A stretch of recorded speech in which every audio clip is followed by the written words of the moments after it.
Grandpa Ebu, I didn't expect to find you at the shrine of Ebu. Yes, Nibu, I like to come here to contemplate. What is new with you, grandson?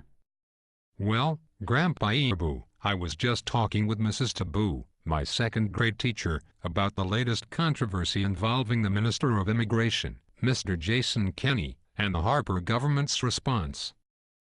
What is it all about, Nibu?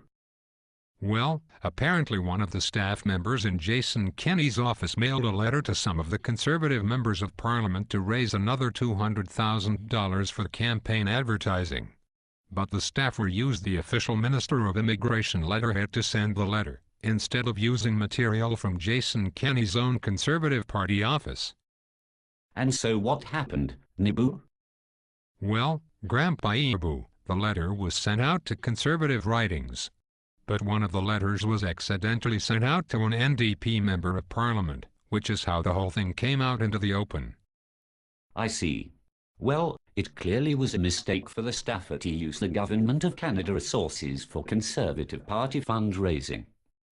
Yes, that's what got the Conservatives and the Minister of Immigration, Jason Kenney, into hot water.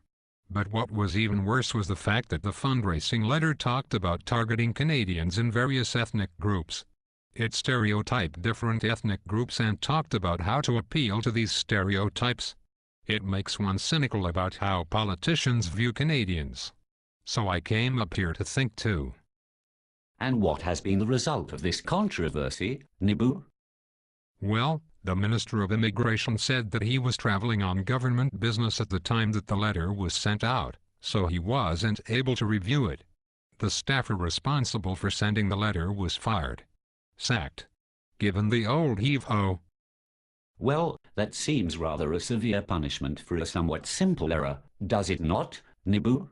Perhaps the staffer was preparing the letter late at night and ran out of blank paper. Maybe it was too late to make a quick trip to Staples, so he thought he would use the Minister of Immigration's letterhead instead. Maybe, Grandpa Ebu. It just seems rather ruthless and cynical to me that the Harper government would fire the staffer, then pretend that all was well again. We learned in class that in any organization it is the manager who is responsible for the actions of his or her employees. It seems to me that the Minister of Immigration should bear the responsibility, not the staffer. Where did you learn that, Nibu? In our course on organizational behavior, Grandpa Ebu. My. The things they teach in second grade these days. It all seems to me like a regression to a primitive era of human sacrifice, Grandpa Ebu. The Conservatives get themselves into a mess, sacrifice some poor low-level employee, and then all is well again.